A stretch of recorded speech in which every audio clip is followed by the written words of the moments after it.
Hey guys, Kellen Chase with Unstoppable Fitness here today, and we're going to be talking about optimizing your recovery. So, for me, uh, the most important, like the gym stuff, that's fun, that's easy. Like you got to get in the gym, you got to get a training effect. You do you can do any number of sets you want, etc. Just depends on your goals. If you're going for strength, then you're going to want to go high intensity, lower reps on your sets. If you're going for super hypertrophy or endurance, then you're going to go 10 to 12 reps. That type of thing, right? Like lower intensity. That stuff is important, and you should follow a plan, whether it's given to you by your trainer, whether you find someone who's a mentor online that you really like their program, whether you've subscribed to one of my programs and you're doing it. That's great. I mean, you can you can go to a magazine stand and look at Men's Health, and they'll give you the workout of the month, and you can follow that, and you'll start to get a training effect. But that's 3 hours, 5 hours out of your week, right? All of the other time is when you're actually growing, when your muscles are actually growing, when you're actually reaping the benefits of that time period, right? So most of your workouts are going to be they should be shooting for an hour, because after that point you start to get into muscle loss phase, that kind of thing. And depending on what you do about your peri-workout nutrition, right? You could be having your BCAAs and your other supplements and stuff during that time period, and it would stop that. But after, there's a certain point where the intensity starts to drop off, and so that's going to be around the 60 to 90 minute mark. I have done plenty of challenges where it's like I'm going to be doing these super long workouts, but that's not the norm. The norm is focusing on that hour to 90-minute period where I'm doing my strength training or adding in my sprints or some type of energy systems training. But that's not what this video is about. This video is about talking about the ways that we can optimize the other times and getting recovery so that we can perform better each and every workout, so that we can build muscle each and every workout. And without further ado, let's get started. So the first thing for me that when I started in this game, it was like, all right, I need to look at nutrition, make sure I'm eating enough, and I need to optimize my sleep. And I realized that sleep is like the ultimate rest. It's when you get, especially in the deep sleep phase, is when you really are getting a lot of benefits for healing. So optimizing sleep is one of the first things that we want to do. That goes for fat loss and muscle gain, right? Like when I'm working with people on fat loss, it's like, all right, where are your stress levels? Where are you sleeping? Are you having if I'm talking about supplements, it's like, do you have green tea and omega-3s in your like on a daily basis? And then beyond that, like, what's your sleep schedule like? Can you throw in some meditation? These are the things outside of the energy systems work, outside of the strength training, that are going to help optimize the body for dropping fat faster. It's gonna optimize the hormone levels, the way that we feel. And it's a strange thing, because like most everyone talks about like get in the gym, get your food going, and no one seems to talk about like the emotional energy that it takes to do that new thing. And if you sleep, like if you focus on building your sleep and getting your sleep optimized, you're going to wake up more refreshed. You're going to have more willpower to get into the gym. You're going to have more willpower to do your meal prep, all that stuff. So there's a certain irony there where so much of the industry is focused on like the super new workout that's going to build your biceps in 30 seconds or drop fat like nothing else. But none of those things are actually focusing on like the real big levers, right? So optimize your sleep. So when I talk about optimizing your sleep, I've read a lot about this. I've done a lot of experimentation for myself, and you want to sleep like a caveman, and what I mean, or cavewoman, and what I mean by that is like, look at your environment when you sleep. Is there any light coming in? Do you have an alarm clock that has, a blue LED flashing number that is in there? They've done plenty of studies on quality of sleep, depth of sleep, with small lights like that, especially the color blue. The color blue triggers something in our inner eye that releases chemicals that make us feel more alert, more awake. They in fact sell products where if you're in an office that has, a cubicle and just your artificial lighting, these lights are, you sit them in your cubicle and they're supposed to keep you more alert, like a cup of coffee, so that you can work better and be more productive and all that. But you don't want that color while you're trying to sleep. Like, you want your sleep space to be completely dark and, kind of cold. You want your body temperature to drop when you're sleeping. You want your no light in. And I'm kind of crazy about this. So like, I will travel with electrical tape, black electrical tape, because if I go into a hotel, I'm going to I'm either going to unplug all of the things that I have access to unplug. And that's, some people get crazy about like the EM fields and all that electronics produce. I haven't seen enough study either way for that to be a significant change. I haven't done any experiments for myself. Maybe that's a factor, and if somebody out there has experience with that or has an opinion on that, let me know. I'd love to learn more. But for me, it's the black tape is like, maybe the TV I can't get to unplug because it's hardwired into the wall, whatever, but it has that little blue light or that little red light or something that shows that, where you point the remote to turn on. I don't want to see that, so I block that off with the black tape so that I don't see any light. I'm literally talking about, like, once my eyes are dark adapted, I don't want to be able to see anything.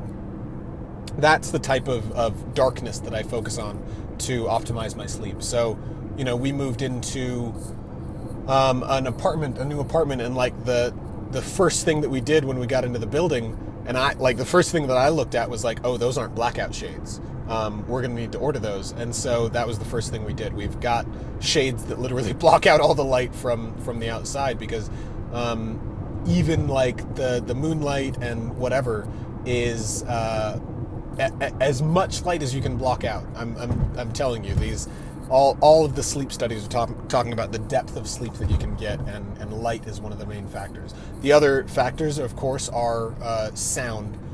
Now, this is sound that is something that disturbs you, right? So there are plenty of sound machines, which I have also used in the past, which are very useful if you have traffic or party noise or whatever outside your window that is not soothing. So if you can get a fan or something that generates white noise, that is going to calm you down, like, so that you're not going for that like unconscious alert of like, what is that sound kind of thing.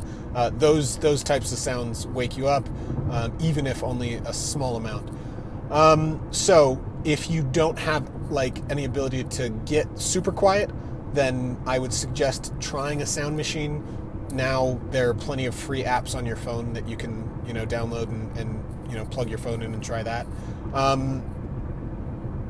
Turn your phone over so that there's no light coming from it.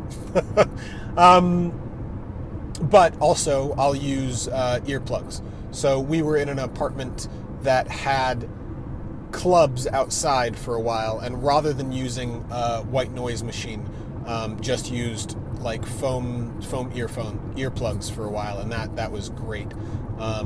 Really increased the amount of sleep that we could get.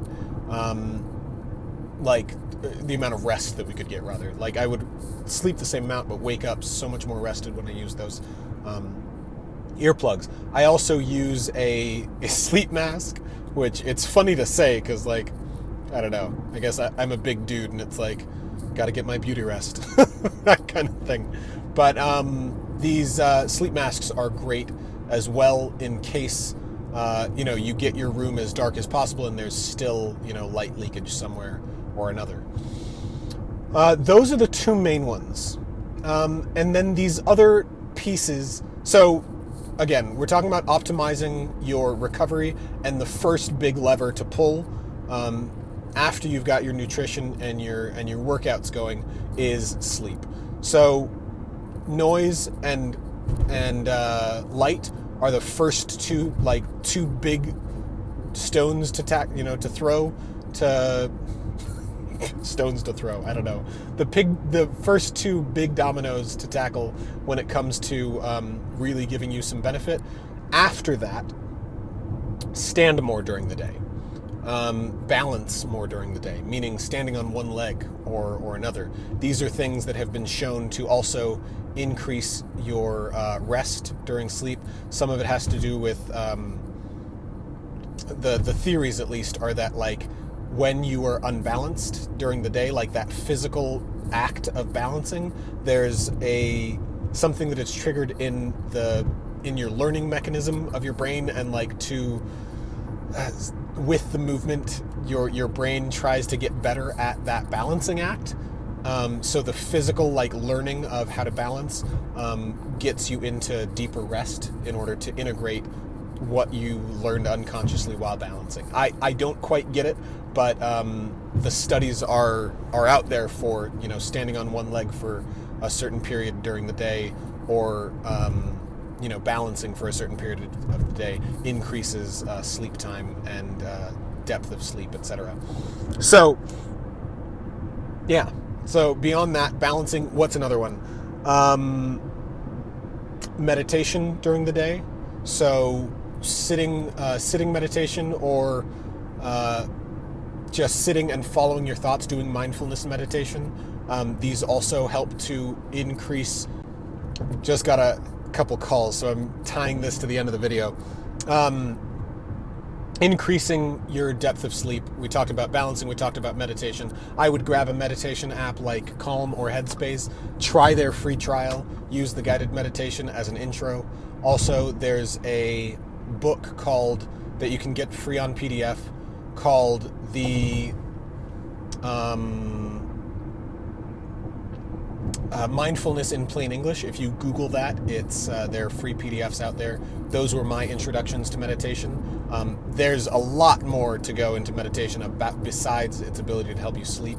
I will meditate between sets of deadlifts, and it's a strange thing seeing a big dude in front of a whole bunch of weight meditating for 45 seconds, 90 seconds, but it's really good for improving your HRV.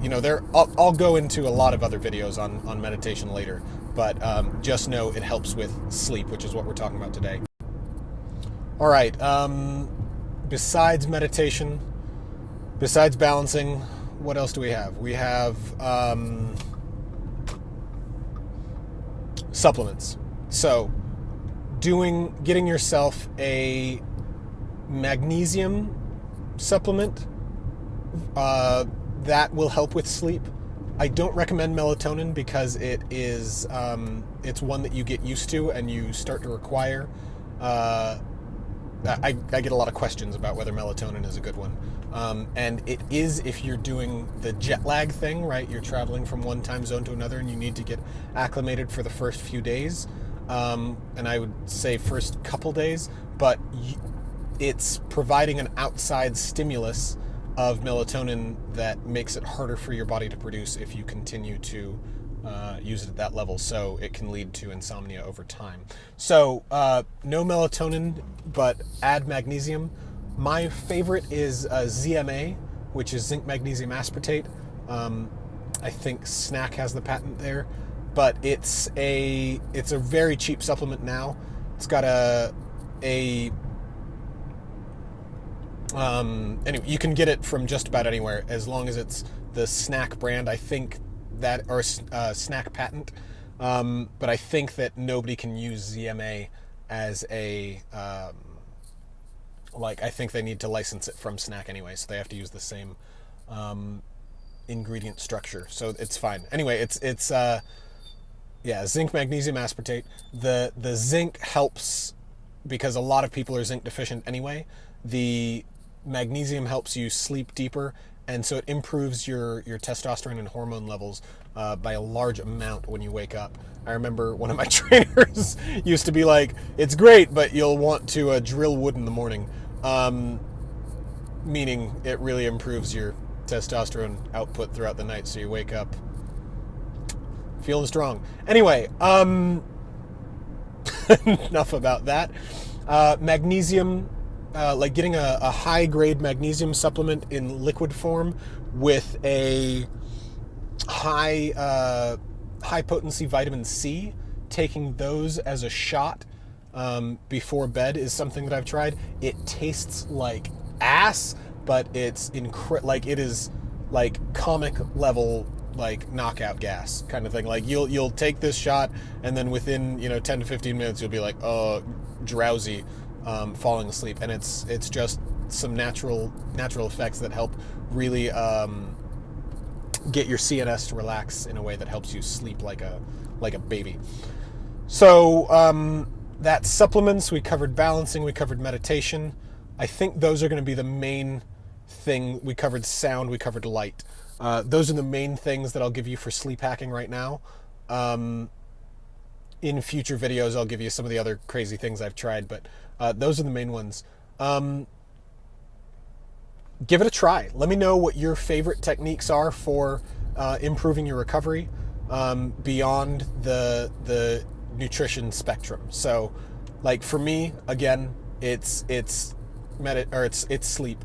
Also, I'll get into meditation in future videos and quote unquote non-rest days. Right? They're rest days that have a special type of workout that help to stimulate the CNS. I'll talk about that in future videos. Anyway, subscribe, and I'll get you all the info on the crazy stuff that I've experimented with and tried. I want to hear from you. Let me know what you think in the comments. What tip are you gonna implement to hack your sleep today? And let me know about your specific situations. I love doing videos and answering questions about specific stuff that you're working on. So this has been Kellen with Unstoppable Fitness. Subscribe to the channel. Give me a like if you liked this. I'm looking forward to talking to you again soon. And stay strong, stay healthy. Catch you soon.